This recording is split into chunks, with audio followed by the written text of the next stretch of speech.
మన సంస్కారం అని నేను విశ్వసించిన నమ్మిన.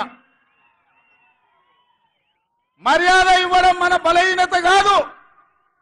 మర్యాద ఇవ్వడం వల్ల మన గౌరవం పెరుగుతుంది. దేశ ప్రధానమంత్రికి గౌరవం ఇచ్చినాం, మన సమస్యల్ని ఏకరువు పెట్టినాం. రేపు ఒకవేళ భారతీయ జనతా పార్టీ మనం అడిగిన నిధులు ఇవ్వకపోయినా, మనం అడిగిన అనుమతులు ఇవ్వకపోయినా చాకి రేవు పెట్టి చిరిగేదాకా ఉతికే బాధ్యత నేను తీసుకుంటా. నరేంద్ర మోడీ తెలంగాణ అభివృద్ధిలో మనకు సహకరించకపోతే తెలంగాణ రాష్ట్రమే కాదు, దేశంలో అన్ని రాష్ట్రాలు తిరిగి నరేంద్ర మోడీకి వ్యతిరేకంగా నిలబడి కొట్లాడతా అని చెప్పి నేను ఈ వేదిక మీద నుంచి మాటిస్తున్న మిత్రులారా. మన మంచితనం చేతగానితనం కాదు, మన మర్యాద మన ప్రాంతానికి మేలు జరగాలనేది. రాష్ట్ర కేంద్ర ప్రభుత్వాల మధ్యలో సంఘర్షణ వైఖరి ఉంటే అది చివరికి రాష్ట్రానికి తెలంగాణ ప్రజలకు నష్టం జరుగుతుంది. సంఘర్షణ వైఖరి ప్రభుత్వాల మధ్యలో ఉండొద్దు అన్న ఆలోచనతోని తెలంగాణ రాష్ట్ర ప్రభుత్వం తరఫున భారత ప్రభుత్వానికి వినతి పత్రాలు ఇచ్చినాం. మన రాష్ట్రానికి రావాల్సిన హక్కుల గురించి మాట్లాడినాం. విజ్ఞత ఉండాలి, మన మీద మనకు విశ్వాసం ఉండాలి. రాష్ట్రానికి ఏం దేవాలనో ఏం రావాలనో నాయకుడికి అవగాహన ఉండాలి. అందుకే విజ్ఞతతో కూడుకున్న వినతి పత్రాలు ఈ దేశ ప్రధానమంత్రికి ఇచ్చినాం. ఇంకొక ఆయన అంటాడు 6 అడుగులు పెరిగిండు కానీ ఆయనకు మెదడు ఎక్కడుందో నాకు తెలియదు. గాయలు ఎన్నడో చెప్పిన దూలం లెక్క పెరిగిండు కానీ దూడకున్న బుద్ధి లేదని. ఇవాళ హరీష్ రావు మాట్లాడుతున్నాడు, మీరు అందరు చూసారు. వచ్చేటప్పుడు జర ఆలస్యమైంది, ట్రాఫిక్ జామ్ అయింది. ఒక ఆయన సైకిల్ మోటార్ మీద వచ్చేట ఆయన తలుపు కొట్టి నీకో మాట చెప్పాలన్నాడు. ఏందయ్యా అన్న, బీఆర్ఎస్ అంటే నీకు తెలుసా సార్ అన్నాడు. ఏందోనే వాళ్ళు ఏదో భారత రాష్ట్ర సమితి అన్నారు కదా అంటే, అది కాదు సార్, అది బిల్లా రంగ సమితి. నువ్వు ఎప్పుడు బిల్లా రంగ అంటావు కదా, ఒకటి బిల్లా ఇంకోటి రంగా, 2 కలిపితే సమితి. బీఆర్ఎస్ అంటే బిల్లా రంగ సమితి అని చెప్పిండు. నాకు నిజంగానే హరీష్ను కేటీఆర్ను చూస్తుంటే అది బిల్లా రంగాల సమితి లాగానే ఉంది. ఇంతకుముందే మా ఇంకన్నా చెప్తున్నాడు, మేము 10 ఏళ్ళు కష్టపడి మీ సేవ చేయాలన్న ఆలోచనతోటి ఈ రాష్ట్రాన్ని అభివృద్ధి పదం వైపు నడిపించాలి. పనిమంతులుగా మేముంటే గాజ కింద పందికొక్కులాగా 10 ఏళ్ళు ఈ రాష్ట్రాన్ని దోసుక తిన్నారు. ఇప్పుడు నీ స్పీచ్లో చెప్పు అని చెప్పి కోమటిరెడ్డి వెంకటరెడ్డి గారు నాకు చెప్పారు.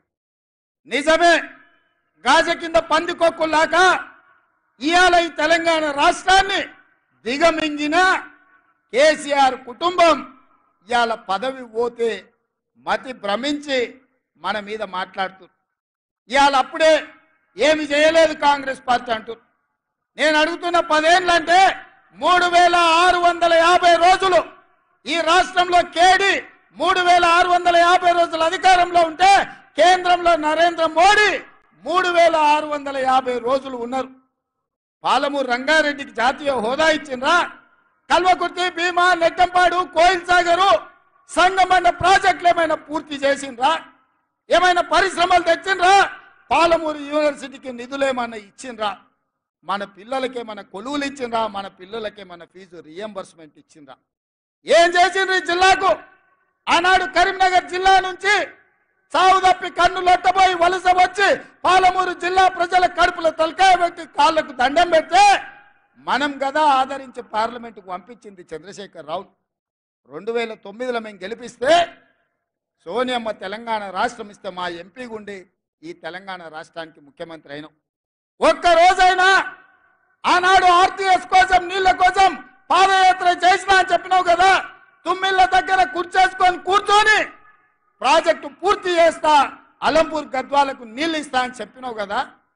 10 ఏళ్ళైనా నువ్వు ఆ పని చేయకపోతే మా మిత్రుడు సంపత్ కుమార్ గారు ఆయనలో తుమ్మిళ్ళ కోసం ఆడ కూర్చేసి రాబిడ్డ కుర్చీలో కూర్చుందిరా అని దీక్ష చేస్తే మేము వెళ్ళి మద్దతు ఇచ్చినాం. కుర్చేసుకొని కూర్చొని తుమ్మిళ్ళని పూర్తి చేయలేదు కానీ మందేసుకొని ఫామ్ హౌస్లో బోర్ల బొక్కలో వండుకున్నాం.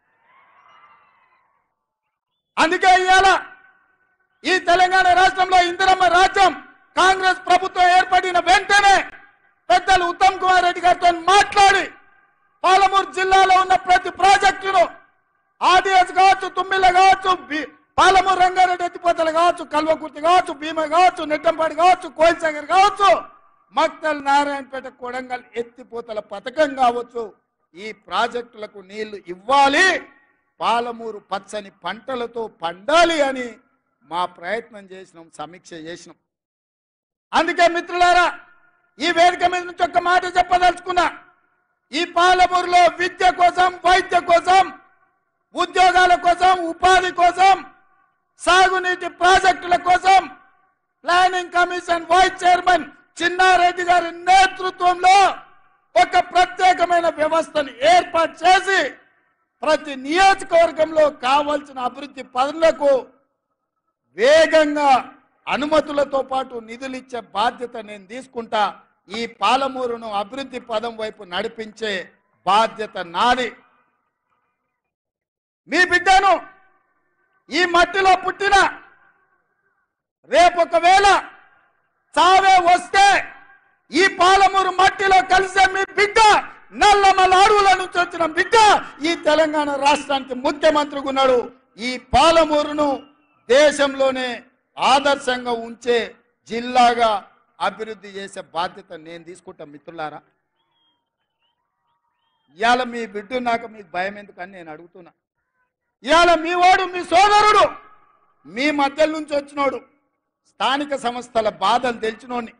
జడ్పీటీసీకి ఉంటే బాధే ఉంటుంది, ఎంపీటీసీకి ఉంటే బాధే ఉంటుంది, వాళ్ళ గౌరవం ఎట్లుండాలి, సర్పంచుల మర్యాద ఎట్లా కాపాడాలని తెలిసినోడిని.